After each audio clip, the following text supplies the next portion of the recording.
Good evening. Thank you. And first of all, thanks, Balasubramanian sir, for giving me this chance. Actually, this gave me chance to prepare slides. Yesterday morning when I spoke with him, he wanted to present me something practical, which will be useful for whosoever is attending this session. So actually, as a nephrologist, all of us are continuously learning. And I have tried to include most of the practical things in my presentation so that there are certain messages. And there are certain some of these interpretations or guidelines are my own interpretation. So I may be wrong in some places. So all my senior, my teachers, Dr. Arvind sir, Balasubramanian may suggest and correct me. And it is actually a learning process. So next case. Yeah, at the bottom you'll have those arrows in the left corner down. Yes. So I'm going to discuss this in 4 segments. First, sir wanted me to speak something about instrument. So something about instrument, then basics about sutures, suturing technique, and some demonstration. These are the videos which I have recorded yesterday only after I got to know that I have to make a presentation. So this is a typical AV fistula set or my trolley. It may be different for different surgeons. And in key instruments here, I would just show. These are the vessel loops which I use. These are silastic loops which are used for holding the vessel as well as I use them for ballocking. But they are not mandatory. You can even use the lower bottom rim of the surgical gloves. This is a vascular scissor, which I would consider absolute must. Then this is a needle holder, which is also called as Castrovio. Then next is these are round tip vascular forceps or vascular forceps to hold the vessels. Then this is a nerve hook, which is used for tightening the sutures. So this is the basic about instrument. You need not. These are the yes. Yeah. If any clarifications or anything to be added by other surgeons, tell more about this. That hook you told. I don't seem to have used it. For tightening the sutures, you said. Yeah, that is called the nerve hook, Sachin. Nerve hook. Yeah. So if you do fistula by parachute technique,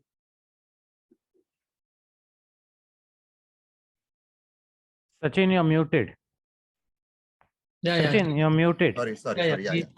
So I deliberately muted myself because I received an important call. So which now I unmuted myself. So nerve hook I use because if I use a parachute technique, when you keep sutures loose or even on the near side, like final few sutures, I generally tend to keep them loose. So to tighten those loose sutures, you may use nerve hook.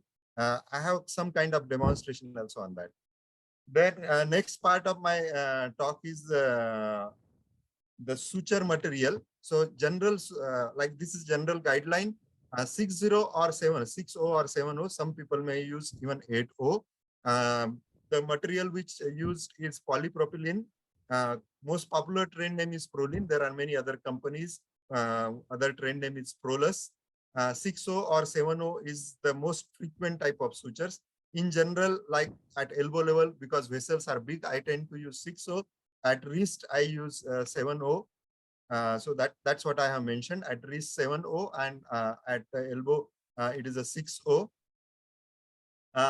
Then among sutures, there are various needle sizes. That depends on the length of the needle. So commonly used is 8 mm or 9.3 mm because like especially at wrist level where the vessels are small. If you find bigger vessels or sometimes you are doing a redo fistula like on previously failed fistula where vessels have because of arterialization have enlarged in diameter, then you can even consider using 11 mm or 13 mm needle. If you face a calcified vessel, then you can please use 13 mm needle. 13 mm needle with VZ black. VZ black is something which is written. It is a thick needle, and the beauty of this particular needle is its first pass. Its first pass and its precision, its sharpness during the first pass is same even at the 15th pass. Otherwise, a regular needle might get blunted over the period of time, which may not be acceptable in calcified vessels. So remember, if you are facing doing a fistula over a calcified artery, then use VZ black code needle. It is also called as CC needle. CC stands for coronary calcification. Oh, Then after, thank you. Yeah, I didn't know this. VC black, I also use. I thought the black color is, makes things easier to, the contrast when you do. yeah, I so think it that was is the a main black purpose. color, but it is a CC needle, and like you can use in other fistulas also. It has a thick needle, so sometimes like post fistula oozing might be slightly higher, but like specifically it is called as a CC needle, coronary calcification needle, and better to be used in calcified vessels. Yeah, and it is slightly rough on the outside, so the needle holder can catch it efficiently, unlike Yes, the yes, needle. yes. Yeah, it is Well, made you so. have anything to add to the instrument part? Well, Aravind? Yes, sir. I think he's talking like a vascular surgeon. So I think he's included everything, and especially no hook. I was expecting that on the yes included, sir, and things going well, sir. Actually, the learning is continuous because Yes, anywhere yes. you see people, you learn something new. I always see the coronary people doing it, and I pick up something there, and the transplant surgeon doing the techniques. You So rightly said, sir, and the no hook, sir. When Ah. you take a few sutures and you feel that the few sutures back has some kind of laxity, you can use the hook and make it tight, sir. Right. That's really so. This is a very important instrument, very simple instrument, very useful instrument, sir. Then the needle, the venous dilator which you use. Yes, sir. You find it useful? Now, soon after Sachin finishes my, just rapidly, I'll go through 30 seconds of that. So I already posted this entire wavy instrument in our forum, and if time permits, I'll go through just a few seconds only. I'll just show it. So, because this discussion of vein dilation has arrived, I was focusing on suturing techniques. That's why I included those instruments only. Because I don't use vein dilator, but I use the infant feeding tube. I use infant feeding tube to dilate the 6 French infant feeding tube. So that is the thing which I use for vein dilation. Yeah, I too do that because I'm disturbing you in the middle because certain things we won't remember at the end of the talk. So right there. So I think I have tried to make it a message-oriented talk, sir. I hope it satisfies your requirement. Yeah, definitely. Yes. Yeah. So we know now coming to the technique part. We know there are 3 types of anastomosis: end to side, end to end, end to side, and side to side.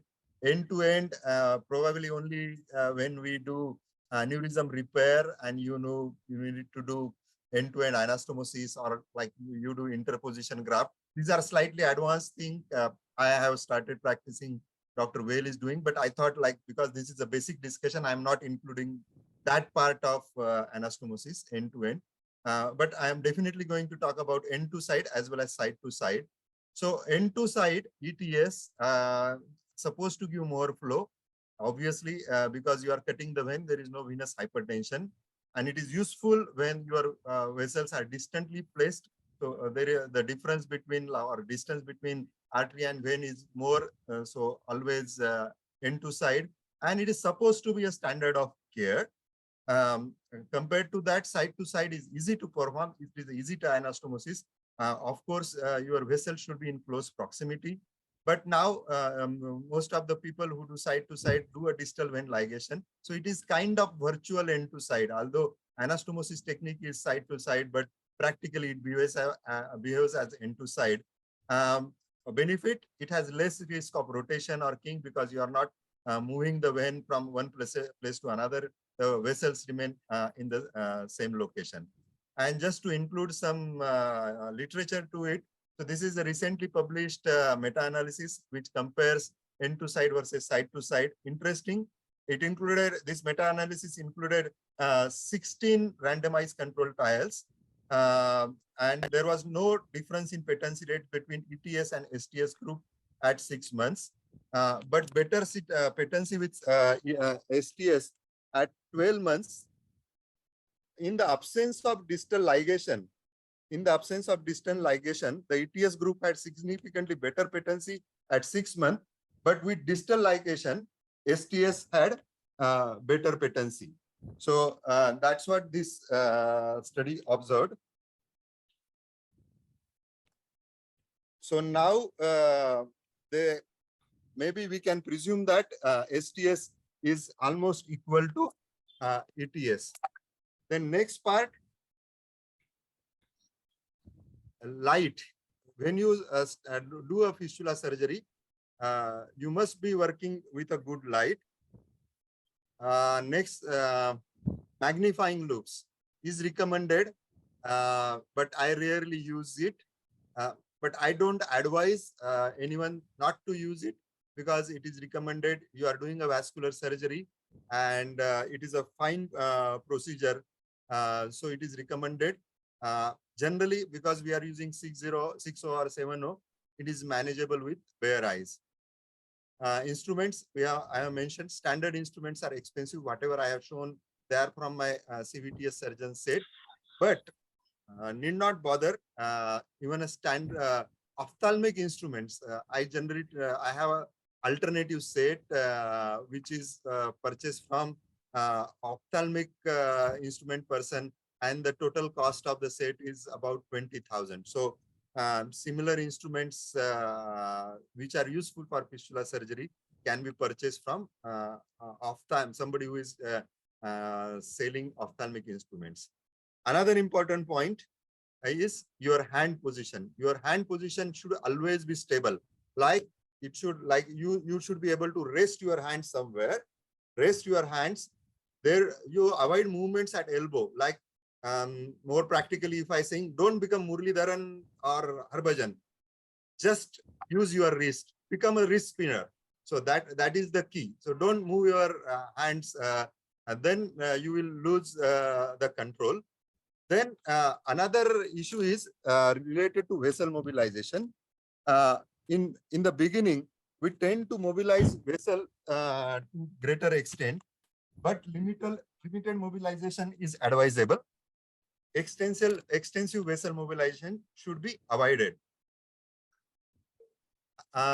Next, I have showed about vessel loops. These vessel loops are used to hold the vessel when you are working on those vessels. Celastic vessel loops, these are expensive, but already mentioned, there is a very easily available option of using surgical rim from the base of the surgical gloves. Important point, whenever you are handling vessels, be gentle, handle them with care, and almost on all occasions, avoid touching intima. Don't enter inside the vessels. Try to hold the adventitia. So as much you insult intima, it will fire back in a way of thrombosis. So you increase the risk of thrombosis if you are touching intima. Coming to next part. So venotomy and arteriotomy. So in side to side, like in end to side, you are cutting the vein and then you spatulate the vein, create a V. That V should be roughly 1.5 times the diameter of the existing vein, so that the vein becomes 1.5 times its original diameter. So that is the spatulation for end to side. For side to side, your venotomy should look towards artery. generally 5 to 6 mm. It can be slightly longer at wrist. And both for arteriotomy and venotomy, remember your venotomy or arteriotomy must always be longitudinal and never an oblique incision. Regarding arteriotomy, whether it is end to side or whether it is side to side, is preferable that the arteriotomy look towards ceiling. For both venotomy and arteriotomy, I use 11 number surgical blade. If there is anything, any other opinion, please mention. So I generally take an initial neck, then size it up using vascular scissor, which I have already shown. Sometimes if vessel is artery is small, I tend to take a crescent cut so that the arterial diameter increases. Some people mention using punch hole for arteriotomy. I have never done it. I don't know how to use it. So I use the surgical knife and size it up with the help of vascular scissor. At this point, I will request a comment from Balasubramaniam sir once he has mentioned that to avoid rotation in end to side, if you are doing a fistula left like radiocephalic at wrist, then rotate the vein clockwise to avoid rotation, and on the right side anti-clockwise. Is that right, sir? Yes. Elaborate on this. Yeah, but you need some visuals. I hope if you can imagine, see if you don't do that rotation in end to side, when you bring the vein to the artery, and if it is slightly far away, it tends to take a rotation at the site of the bend, which you may not realize, which may be, and if the incision is small, it may get hidden inside. So if you do this rotation, then you'll realize that it is counter to the natural rotation which will take place when you bring it closer to the artery. I hope you are able to imagine, and maybe the visuals I post sometime. And I have found it very useful that way. And other things, this arteriotomy, when the artery is very small, I use another method. I use a very small bore needle and take insert it longitudinally on the upper side of the artery and bring it out. Not a very long, small thing, and use a blade and keeping it on the eye of the needle, you drag it back. I think I will post a video sometime. So you make a safe incision, because with the needle you can make this without injuring the posterior wall of the artery and the endothelium. Because if you're trying to use, at least I am scared to use a knife in a very small artery, and lest I should make a injury to the posterior wall. Yeah, sometimes it damages intima of the posterior wall. Intima posterior wall. So this needle technique, I picked it up from my plastic surgeon, and I continue to do that always in my thing. And about the punch, I use it when you have larger size artery, and especially the brachial. Brachial, I use punch to make the the arteriotomy and the ends rounded, so that it is easier to make the anastomosis end to side. And what is the other one you mentioned? Along with punch, you go back. I didn't. So I sometimes take. What is crescent cut? What is crescent cut? Means like using the vascular scissor. After arteriotomy, you cut part of the artery. Yes. Yeah. So I don't know what it is called. I have just mentioned it as a critical. This is not a scientific terminology. Yes, it is the term which I am using. Yeah. Actually, I should tell you, this is very useful in calcified arteries, atherosclerosis arteries, because if you make only an incision, the arterial wall is so stiff and the venous walls are very pliable. Once you finish the anastomosis, the arteries can sort of get closer and collapse the vein. So if you make this crescent cut, then it will keep the vein open. This is the basis. And I learned it from a surgeon who didn't, I didn't see him doing, or not did he try to teach me. He was asking me about how I, make the arteriotomy. Then I was trying to tell him about this needle and stuff. Then he was, making sure that what he was doing is right. Like, so routinely in very atherosclerosis arteries, we use this crescent cut. What do you do? Actually, that was the first time I heard about it.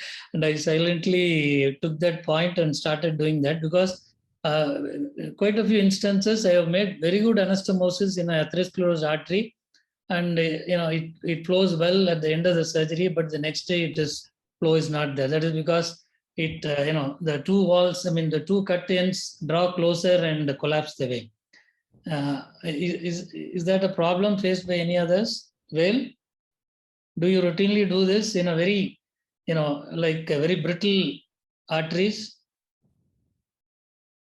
I'll go with as what Sachin said, sir. I'll make because since I'm using a loop, sir, I have a 4 magnification. I just use the tip of the 11 blade to make a nick and extend with pot scissor, sir. And 45 degree, 60 degree pot scissor, I'll make it linear. So I don't use. I think I picked up the technique which we are going to describe in the future cases. Yeah, this crescent cut, I think once in a way, everybody would have lost a case because of this. I think you can imagine when the walls Bala, are like, yeah. Bala sir, good evening. Sorry to interrupt. Yes. Can I add a Yes, point here? please. You are a chairperson. Please do. Yes. Calcified arteries, one more thing we need to be careful is while like suturing, chances of cutting the edge is very high. What I follow is little deeper cuts. Deeper cuts are required. I take compared to other things. And most of the time, like the pieces will get cut and the artery will become wide open only. The edge when we do with Caesar, the calcified arteries usually the edges will get pieces and come out. And but important here is putting the suture little deeper one. If you take Yeah, I can see your reasoning. It will sort of avert the lips and make it go open. Yes, I understand. That is more important when you are doing anastomosis with calcified arteries. We need to take little deeper, like we should go, the needle prick should go, the edge of the artery we prick should be bigger. Because if you take little smaller one, the cutaway, very commonly that arterial edge will cut and the suture will become loose. Right. So should I go ahead now? Yeah, yes. Yeah. So whenever you are suturing, then obviously a far side first. Far side means if you are sitting here, anastomosis is like this. So whatever is near to you is your near side, and far side means posterior wall, you call, whatever you call. So that part must be sutured first, whether it is end to side or whether to side to side. Your assistant side. Yeah, your assistant side. That is the correct term. Yeah. And there should be no blind suture at any point of time. Always inside out from the artery. That is the dictum, so that you include all 3 layers of the artery, intima, media, and adventitia. So that's why it should be always inside from the artery. But sometimes I don't tend to follow this about 30% part because I use 2 needles. So some part of this I do from other way around, like inside out from the vein and outside in from the artery. I don't think it makes any difference. That is my personal opinion. If you are careful in taking all the 3 layers. Then another issue is whether your suture should be intermittent or continuous. Intermittent suture means you are taking one suture, tying the knot, cutting the your sutures, taking another bite, tying the knot. That is the intermittent sutures. Generally, that is used by plastic surgeon, and it should be done only under vision. Like those people who are using loops or magnification, they can consider doing this. But its benefit is like the chances of leak or giveaway are less. Like in situations where you are using continuous suture, even if one suture gives away, then entire suturing can unravel. but that risk is not there with intermittent sutures. That's why plastic surgeons advocate intermittent suturing, but it can compromise the lumen if we are not careful. So my suggestion is, for us, continuous suturing is the best, and you should always do it under vision. Then another important tip is pass the needle at a right angle to vessel wall, whether it is vein or artery. Don't go oblique, don't use any other angle. Always at the right angle of the vessel. Your needle should be at the right angle of the, at your entry point with the, whether it be it artery or vein. Then another important point is holding the needle. So either it should be half and half or maybe 60-40. If you go more towards the tip, then you will lose your ability to maneuver the your sutures. And if you go more distantly, if you go towards the head end of the needle, then you will lose control over the needle. So better to be around half or maybe at 60%. That is what I practice. This is the general grip which I use. Then depth of the sutures, both on arterial and venous side, should be similar. Generally about 1 to 1.5 mm deep from the arteriotomy edge or venotomy edge. And this point, which was already discussed by our chairperson. So if you are handling a calcified vessel, so on arterial side, you take deep bites. And I already mentioned that you use a BV black or a CC needle when you are facing, you are handling a calcified vessel. Then aim of the anastomosis is the cobra head, like your vein should in end to side, of course, in end to side, it should sit like this on the artery. If this is the artery, your anastomosis should sit like this, and preferable angle is 30°. If your vein is larger, like you are not spatulated, if you are handling a bigger size vein, and if you are not like directly anastomosed, then the angle is about 70°. But in general, we spatulate all our vessels, we create a V, and we do our aim is to have a cobra head configuration that gives the best possible outcome. Then after suturing, 10 knots. Please remember, all these 6 or 7 or at least 8, minimum 8, but prefer to put 10 knots, because if you put 3 or 4 sutures, there is a risk of these sutures giving away. And it should be blood tight. Like you should try to tighten your sutures. And for that, I have mentioned, use the nerve hook. And your knots, always outside the lumen. Don't put any knots inside the lumen, because they will be a source or needles for thrombus formation. So I think whatever practical points I felt relevant, I have mentioned. Any additional points our chairperson, senior teachers can mention at the end of my presentation. So directly I go to my next part, which is whatever I have spoken, demonstration about it. So this is the elbow fistula, which I have constructed yesterday. The incision, I'm sure it is, I know it is difficult to understand what is what, but this, it is a elbow fistula. Incision is horizontal, and it is just below the elbow line, elbow crease. What I am demonstrating now is the vein, which is antecubital vein, which is going to continue as a cephalic vein, is in my control. I have put a ligature here because I am looking at end to side anastomosis. Vein is cut after putting ligature. Vein is cut there. This is the artery, which is a brachial artery.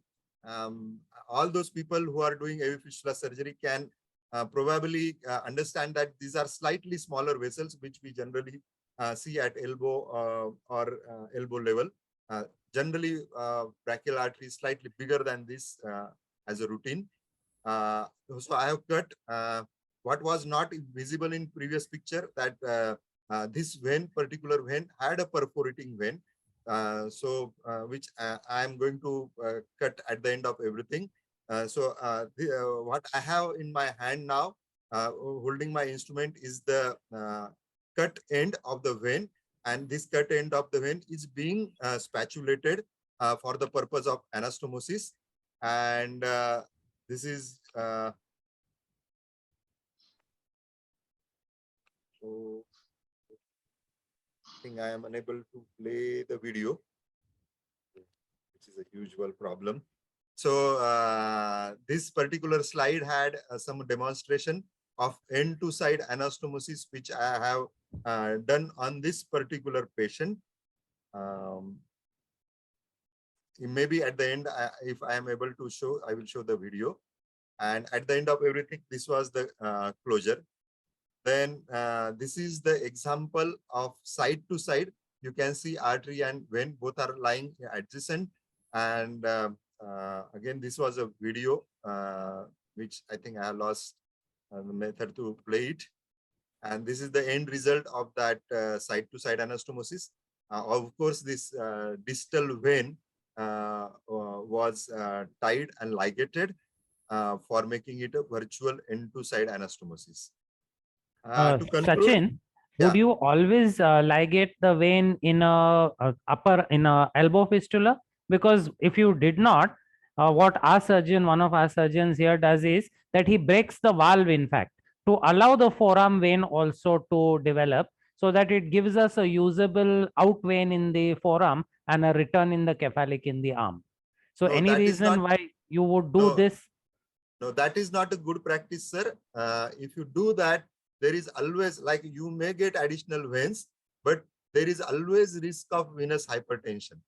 So I don't know what is opinion of Dr. Bala sir or Well sir, but as I understand, you should always ligate the distal vein. I can understand that for the radial fistula, radiocephalic.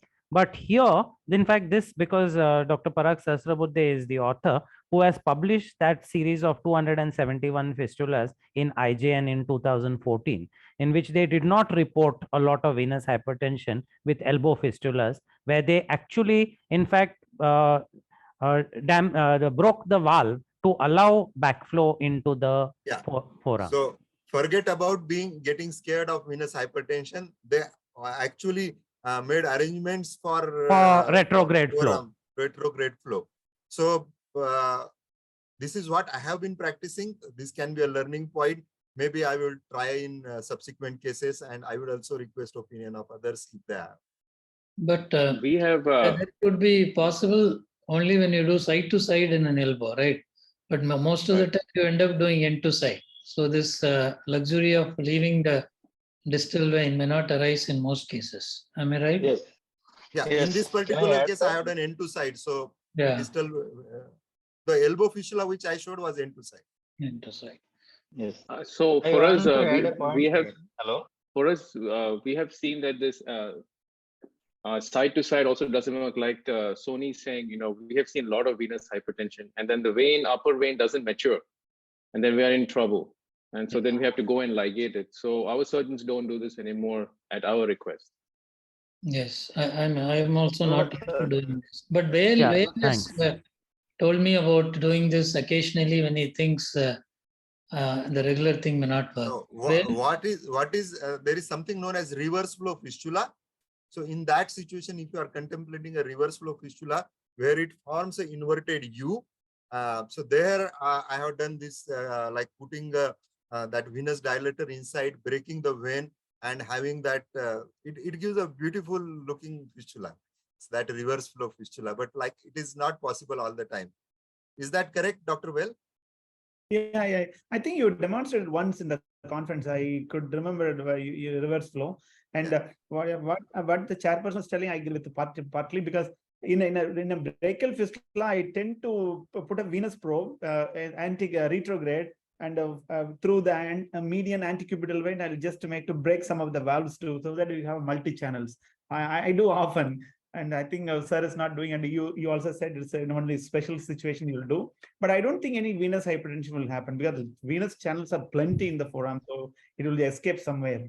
So I think you will have a lot of channels. I have more than 100 patients like that, and they have a lot of choices for the technician to cannulate the vein. I think one can start doing that. I think I routinely do this thing. For that, you should have a good venous blunt-ended venous probe, so that you can not injure the, because the valvular area, if you break, if you use a little force more, and it can pierce the vein, so that will produce hematoma. Yeah. So that is my conclusion. So I think it is pretty evident. There is no single technique. Yeah. Everyone has his own technique. We are not vascular surgeon. I think every day we are learning.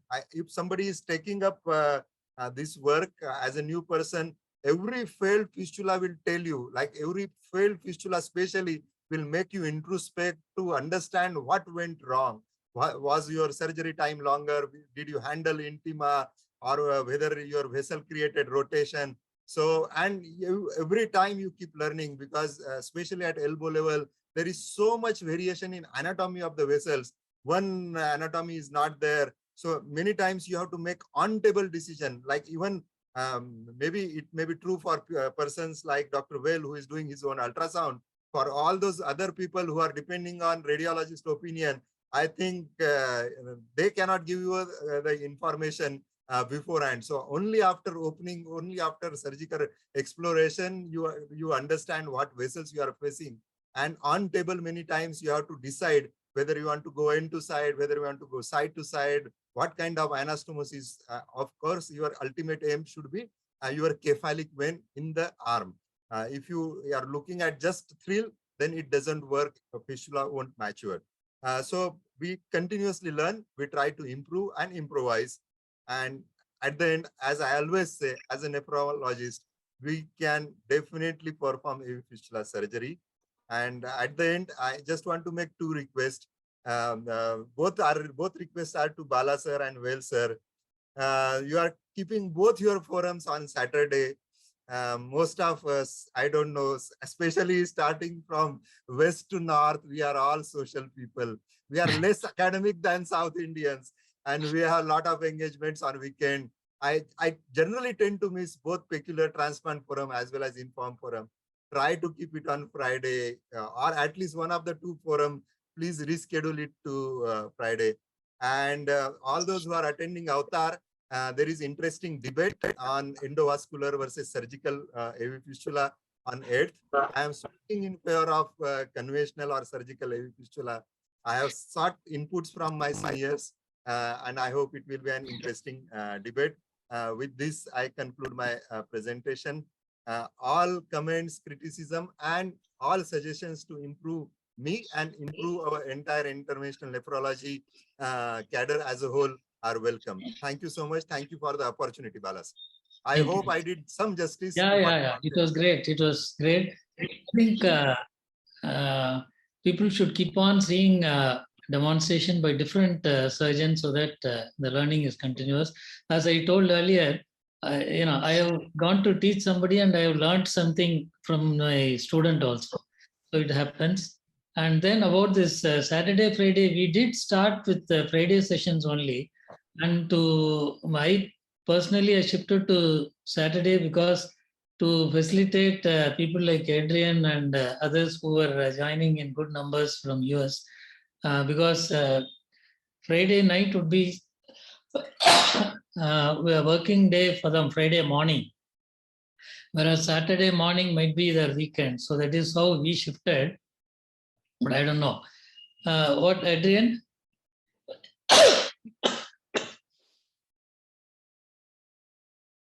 Yeah, I think your thinking is right. Friday for us, it's a working day. Saturday and Sunday is the best. And I know you guys work on Saturday as well. Don't you guys work on Saturday? Yes. I mean, I was in Bangalore Yes, we recently do. and people were working on Saturday and I was shocked. Like, what? So You're yeah. very lucky, Adrian, that you don't have to work. No, I was shocked, Valentine. This time I was in Bangalore and I was like, my gosh, the PGs are working extra. This whole thing about resident hours is not there. They work very hard. And I'm very impressed. But I was just shocked that Saturday you all work. I guess I've forgotten what it is, to be honest with you. So yeah, I think you're right. For a Saturday, Sunday is the best. Or for you guys, maybe we should just do Sunday if he's missing Saturday. Okay, let's discuss more about it and then come back. Then thank you, Sachin. You did a great job. As although you were informed in the last minute. And Well, why don't you chip in with your comments in each of the steps quickly? Sorry, I think he has covered everything. Something if you have a live demo, we will have a Yeah, better yes. understanding. Yeah, I think, Yeah. And we can have small given, clips. Hmm. sorry, you and I think we can catch the steps what Sachin was telling very nicely. Yes, impressively, he told a few points. It should be from, the endothelium should not be separated when you take a stitch. Even one stitch will make a difference in fistula. All these things, what they would demonstrate in a live manner, I think it will be useful, sir. I think he has given every point. Only the people who are constantly involved can understand. Yeah, as you I said, think, you are right. so I think probably adding more points may not be that valid right now. And guess he has included basic points. But I have that instruments on PDF, sir. I'll send it again through the forums. I already sent it, and this I added hook, null hook, and other things. And I'll send it again, sir. Okay, okay. Whale, just add your fantastic diagrams in there, because I didn't understand anything about a crescent punch and all. We were not doing it. So you're absolutely right. I do it, sir. I do it. I don't know what is could going catch on. what Sachin was telling. He said there is no proper terminology there in the book, so he devised his own technique. But it's appropriate the way he used Crescent cut. Yeah, it's appropriate. And also the point about the incision should never be oblique, even a slight degree, because it will twist the artery and can have problems later in the flow. Isn't it what you meant, Sachin? The longitudinal incision on the artery? Or is he already back to his evening party? Actually, best idea is to take a small incision first, or as you suggested, I will also understand, and then elongate it with the help of scissor. Like if you do it with the in one go, surgical knife, then there is always risk of hitting the intima as well as going oblique. Correct. Yeah. Then in side-to-side anastomosis in the wrist, when we always tend to tie the distal end, that's right.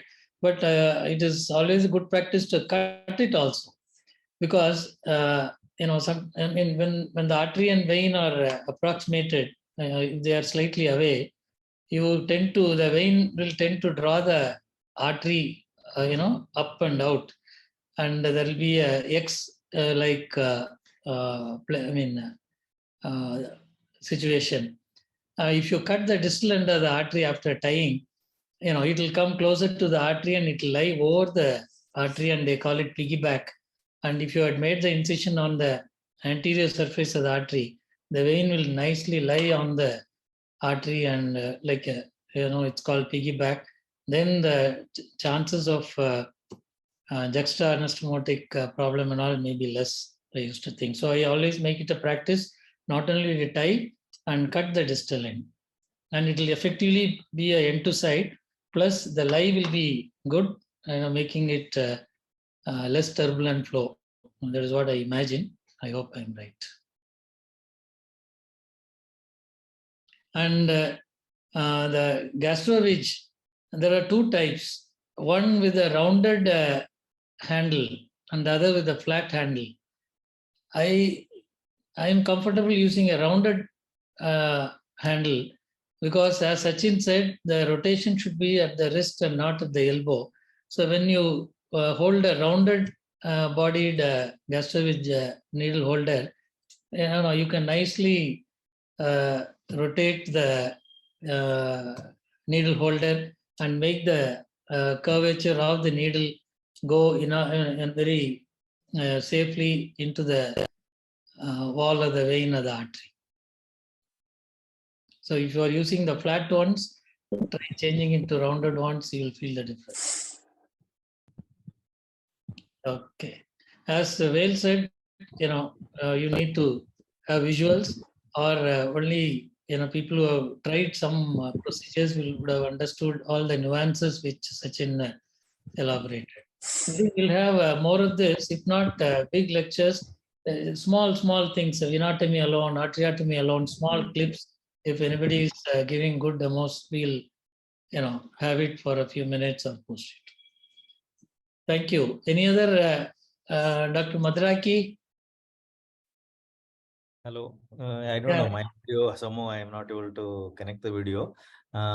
Side to side, I practice when I have a problem with antecubital vein is smaller, and when antecubital vein is small, and I use basilic vein for side to side, and I ligate the proximal end of the basilic vein.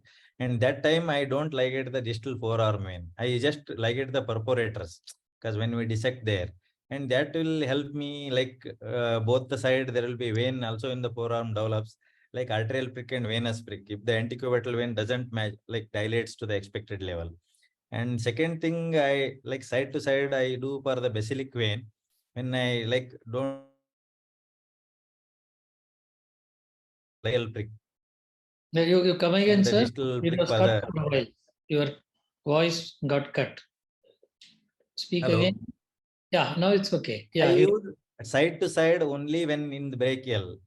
When I am doing basilic vein to brachial artery, they are very close proximity. I use side to side. That time I use forearm vein. I don't do transposition much. I didn't need only has not arisen for me for the basilic vein transposition. Rarely I do basilic in that side to side, and I use forearm vein that time.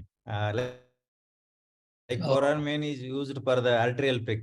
And I had some experience of venous hypertension in few cases. Since then, I am perforator veins, I am ligating deep. Perforator veins, if you ligate, I think forearm venous hypertension issue will not arise in my experience. And that is the one. And second, when I do side to side is I use basilic vein for side to side, and I cut the proximal end of the basilic vein and use the forearm and the antecubital vein. When antecubital vein is small, that time I use basilic vein for anastomosis. And mobilization is difficult for the antecubital vein. That time also I use basilic vein for the side to side anastomosis, and I cut the ligate and cut the proximal end of the basilic vein. If next time, if there is this one, if I get a chance, I will just demonstrate in module 3 or 4 sometime. Yeah. I think each one of us should be ready with small clips we can include in any of the sessions. Okay. But I think if you like it the proximal basilic, then if this vein doesn't mature, you have lost the chance of creating using the proximal basilic vein for a transposition. Isn't that correct? Yes. When there is no cubital vein, then I don't do the ligation. When there is a cubital vein, but it is small, then I do like it's far away, and that time I do side to side of the basilic and ligate the proximal end. When there is no cubital vein, when I am doing basilic only, then I don't do ligation. I only use side to side, and I allow the both forearm and the proximal vein to develop. And because to prick the basilic vein, and we can avoid transposition if your forearm vein develops. Two things I don't want to confuse. When cubital vein is small, or it is far away to anastomose mobilize, that time I use the basilic vein side to side and ligate the proximal end of the basilic vein. That time forearm and the cubital vein cephalic vein will develop. When there is no cephalic antecubital vein and cephalic vein is not there, when I am doing proper brachiobasilic fistula, I do side to side and don't ligate the distal end. I use forearm, only ligate the perforator veins, and to avoid the transposition, second stage transposition. Okay. I'm clear. Yes. Right. I'm just thinking in my mind, it's a little drastic to cut it because, when these people were creating this endo AVF in the beginning, they were all saying, yeah, let's coil this basilic and occlude it and all. Now everybody's saying, stop doing it. It's not worth it. You're losing a vein. And so I'm just wondering, in your case, that's the risk you're taking, that you're losing the real estate, the proximal vein that you could have used, you have lost it now. That's all. If your forearm doesn't work, that's all I'm saying. Possible. Okay. Thank you. If there are, juniors here in the forum, any comments or anything you would particularly need to be elaborated in future meetings, you can put it in the chat box or unmute and tell us so that which area, because we think of the events in online and we keep giving our comments and expertise, but what you want and expect, I think you can put it in the chat box or put a WhatsApp message to me. Okay, I think we'll stop here.